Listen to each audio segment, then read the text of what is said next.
Greetings, shippers! It's time to answer a question that has been asked many times in the comment section of many videos. Just what exactly is alpha, beta, omega fiction, and why is it so popular? So let's answer these questions. Also, heads up, some of this is going to get a little graphic, and to the minds of some, potentially a little vulgar. So if more explicit material makes you uncomfortable, then now may be the time to get out, because it's going to be a bit like going from Dora the Explorer to Showgirls. So for all those who have been curious, get excited, because all your questions are about to be answered. Before that, I have the pleasure of stating that this video is sponsored by Trope's publishing house, which publishes short story anthologies based around fandom tropes. Their newest anthology is based on alpha, beta, omega dynamics. So if you're interested, check it out in the link below, along with a discount code applicable to not only their alpha, beta, omega anthology, but their previous wingfic collection as well. That's right, wingfic. So if you're already into alpha, beta, omega, or you want to check it out after you hear what it is in this video, but you're not sure where to start, well then this is the collection for you. And it's just launched at the time of this recording, so you can be on the front wave.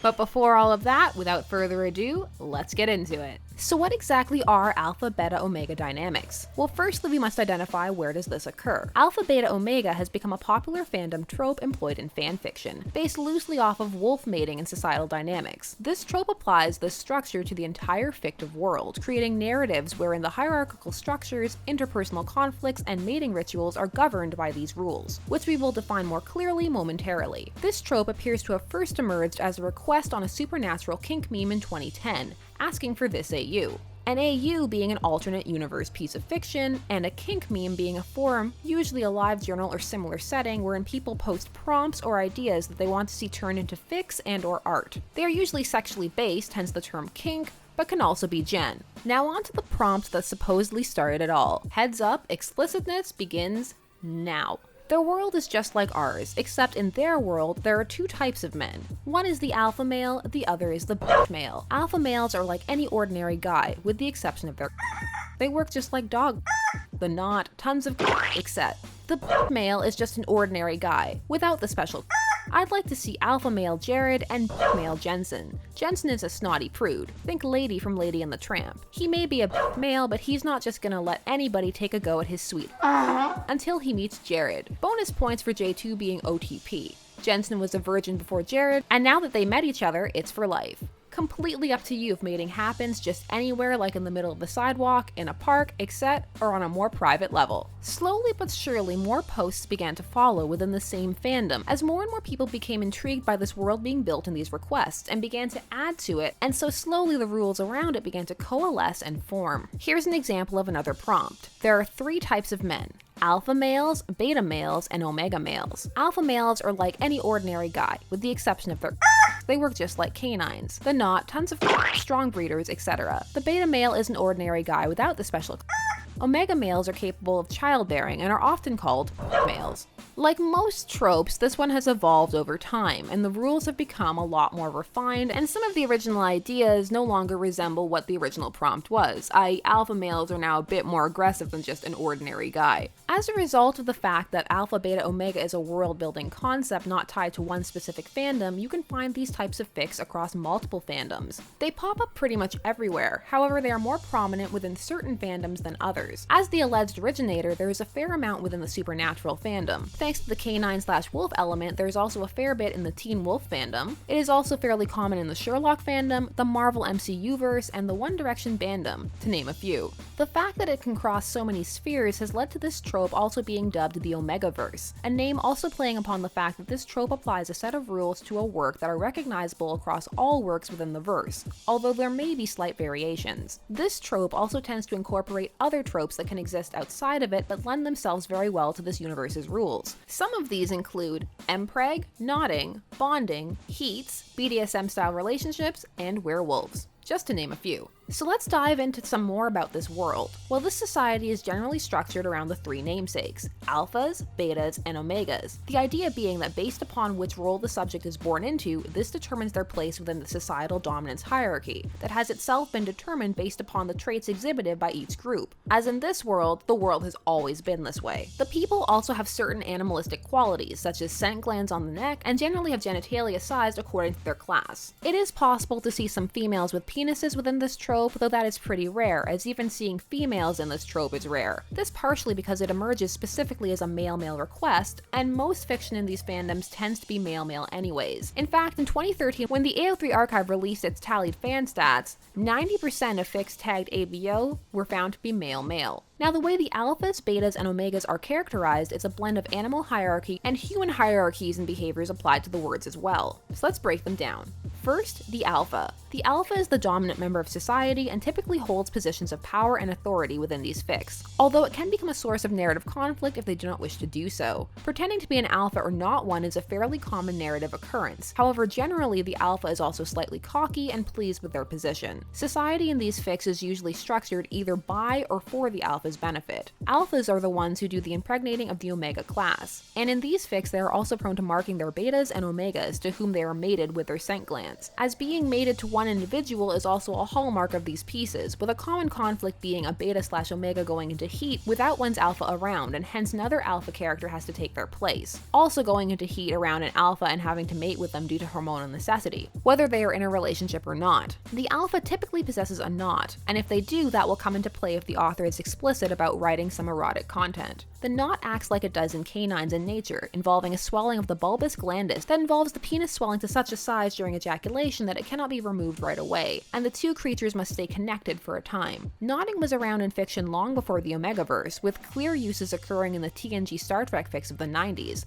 but has since become a large part of the Omegaverse. In the rare instances of fics involving the alpha female, she cannot conceive. On to the betas. Betas are of course subordinate to alphas to the point where in some fics this class is removed entirely, and you're left dealing with only the alphas and omegas. On the flip side, in some fics they take on all the characteristics of an omega, and there are no omegas. Instead, the betas fill that role. In many fics where betas exist, they are shown to be unremarkable or normal human beings. No special knots, no oversized or undersized genitalia, they do not generally exude/are not attracted to pheromones, and their biology functions along the lines of a normal human. In fics where they do exist, their ability to be outside the confines of the mating rituals leads them to be very competent and capable of keeping society running. And on the bottom of the totem pole, we have omegas, either kept down by society due to their more timid and emotionally unstable personality types caused by their class, or a rare and prized commodity. Omegas will sometimes try to hide their scent in fics in order to advance in society. They go into heat, which often triggers the alpha's ruts, only their heat doesn't render them aggressive and instead makes them more emotional and needy. It is also the time when omegas tend to be fertile. Essentially, we're looking at the Star Trek mate or die trope taken to the extreme. Omegas are self-lubricating and is stated able to conceive, making the secret pregnancy trope a popular one in this verse. Generally, alphas and omegas are paired. When in pairs, it can be that the alpha becomes jealous and possessive while the omega becomes submissive. More submissive than they would be were they not in the relationship. As alphas are attracted to omegas in heat, this genre also has a fair bit of dubcon, which we'll talk about later. The heat aspect is a key element of most fics surrounding this concept, and is generally a key source of both conflict and relationship building. It proves very popular as despite how complex the world around it is a very simple way to get characters together. Like sex pollen, only more credible, as it is seated within a very structured universe instead of simply being a one-off, say finding it on an alien planet, which is a very popular way to get sex pollen into a fic. So as you can see, all of this is a little complicated. However, while there are general rules for this trope, there is also obviously room for a lot of variation, and the rules aren't set in stone. Anybody can make their fic any way they want. So what draws people to this Omegaverse? Well, for one thing, the kink factor. The dom-sub element that many attach to the alpha-omega dynamic is appealing to many, as is the desperation of the mating, as it not only forces the situation, but allows for the characters to be particularly wanton without it ever being out of character. Another reason is the fun/challenge of restructuring the world to make the characters fit within it. Granted, some authors put more effort into this than others. Yet another reason, the built-in conflict. While it is possible to get pretty creative with these fics, depending on the surrounding rules one places on the society within their fic, there are also built-in conflicts based on whether a character is, say, an alpha or an omega, mated or not mated, and the list goes on. This allows for the writer to play out these scenarios with as many characters as they choose, making subtle tweaks based on the source material's world and the character's traits. And the most important part, one has to enjoy AUs. Without a firm appreciation for the alternate universe fic, a reader or writer isn't going to be drawn to this world. This ship enjoyed a surge in popularity in the mid-2010s, but is slowly becoming less prominent, though fics still pop up with a fair bit of frequency at the time of this recording. There is no escaping that sex and graphic-smiley depictions of it are at the root of this trope. Again, in 2013 when stats were tallied, it was found that 55.7% of fics were explicit, and even the most novella-style works will often feature at least one chapter, if not more, dedicated to the mating and the potential fallout, which leads to some of the problems people have with this trope. While many love the Omegaverse, as is evidenced by its popularity across fandoms, others are perplexed by it, and more still have an active dislike of it, most of it stemming from the sexual dynamics. For many, the very base of the alpha-omega dynamic creates an uneven power balance, to which those who are fans would note, this is how the entire fictional society is structured. It's a different world where alphas and omegas have always existed, so in this world it's less of a power imbalance and more just the way things are, hence it exists outside of judgment from the quote-unquote real world. However, others say it's not necessarily the power imbalance they have a problem with in a world where animal pheromones and archetypes reign supreme, but rather with the positive depictions of the smut and with the issues surrounding consent that arise from said hierarchies. Now this tends to involve the specific instances where an omega is in heat, not mated, or their mate is away, and they encounter an alpha who is driven into a rut by their pheromones and sex ensues. Oftentimes this is portrayed as a necessity, or the alpha doing the omega a favor, but outside of the author's own kinks, it can oftentimes come across as, for lack of a better term, rapey. That being because the pheromone-addled omega can often not give proper consent, and on other occasions is in the estimation of some readers taken advantage of by the rutting alpha, who is similarly controlled by their pheromones. There is also what some perceive as an abusive element in some fics, depending upon how the relationship between alpha and omega handles the jealousy aspect of an alpha's personality, or how depending on the world the omega can be in essence nothing but a slave kept for breeding. Others take issue with how some fics that dive into BDSM surrounding this topic misrepresent what true BDSM is, because of all the aforementioned consent issues. In short, many simply feel it's not a healthy dynamic, and find it frustrating to see it not only so prevalent, but so celebrated, and deemed by so many to be hot. Similar in part to the backlash against, say, 50 Shades of Grey. Fans of this genre counter with many of their own points. One, that all fics are different, and that while some may suffer from the above issues, not all do. Others feel that fiction and the internet is a safe space to share one's fantasies and stories, and that they should not be policed by other people's standards. To which others feel that to not look critically at these works is to normalize potentially unhealthy thinking. To which others say, why does it have to be healthy? What's wrong with writing a story set in an entirely different world based upon different societal standards that don't necessarily conform to the real world's sexual and gender standards? Others still feel it's not that deep. They're just a collection of works taking place within a universe that shares a common set of rules. People that like it, and people that don't. And how one feels about the sex, hot or not, is not necessarily a reflection of how they feel about any one of those situations should they arise in the real world. Noting that many people watch porn or read erotica that does not necessarily reflect their daily sexual proclivities or actions. That's what these spaces are for, to escape and release, and then return to the real world. And in the case of the Omegaverse, maybe enjoy such work set in a to some intriguing universe. All of this leaves some people wondering why some feel the need to shame them for their preferences. Others still note that they write fiction wherein the characters love each other, and that the beauty of fanfiction is that you control the narrative and can give the audience all the information they need, creating windows into each character's mind that explain and imply all the consent necessary. And still more note, these are stories about fictional characters having sex. Calm down. And again, it must be noted for some, this dynamic is simply too sexual. Everyone has their limits as to how far down the fandom hole they will tumble, and for some, this is simply too far. The other factor that makes the Omegaverse hard to pin down is that it can manifest so many different ways. And for those looking in, that can make it hard to define, with many different definitions floating around. Some think it's all about dom-sub dynamics, which admittedly is a large part. Others that it's for werewolves, others for empreg. There are many different definitions floating around out there. Fan lore of course has its own, and some users have attempted to define it for confused individuals, such as Alphas, Betas, Omegas, a primer by Nora Bombay, or the very sexually focused rundown of the Omegaverse on the Alpha Beta Omega Tumblr, all of which I will link down below if you need to know even more, because there are some smaller details I have left out, such as for puberty and contraceptives, just to name a few. This was a video more focused on answering the general question when it comes to this, which is, what is going on and why? Despite how ubiquitous this phenomenon may seem to some, it is still a very small part of the fanfiction world, and an even smaller part of the art one. It often overlaps with the other tropes, and the A/B/O facets are not always the focus of works tagged as such. Sometimes only small factors will come into play, such as characters being mated or scent glands. So we've answered the what is it and how it came about,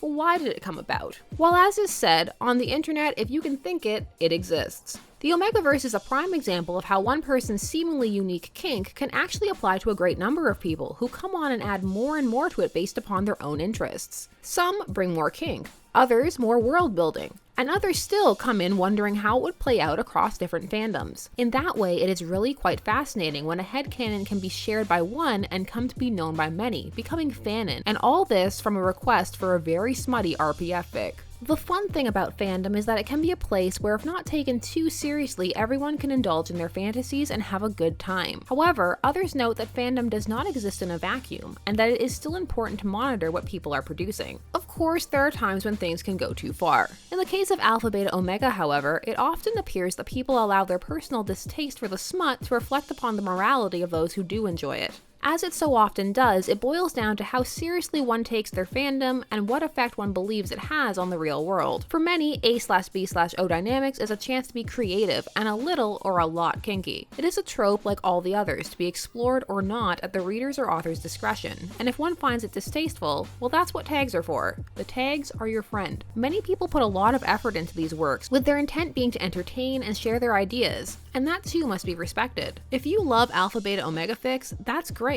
Keep on diving into that zany world. And if you hate it, that's fine too. Not everyone is gonna like the same things or find the same things hot. It cannot be stressed enough how many variations are possible within this trope, from the world of oppressed alphas, the slave class Omega, to societies that look much like ours. Secret betas, secret Omegas, secret alphas, people some assume would be alphas that aren't. A popular one being Tony Stark. The creation of families through MPreg, sometimes actually well thought out and detailed explanations of BDSM dom-sub relationships, wherein consent is properly negotiated. It's a big world, and a bit of an overwhelming one, but less so once one wades into it. These fictional societal aspects can be just as enjoyable to some as the smut. The ability to play with a unique universe and deal with its diverse pitfalls and injustices. It really does offer up a fair bit of room to be creative in a way not all tropes do. With all these aspects combined, it is possible to see how it became so very popular, as well as why some people wouldn't really like it. So that is the answer to what exactly is Alpha Beta Omega. Did it answer all you wanted to know? Do you need to know more?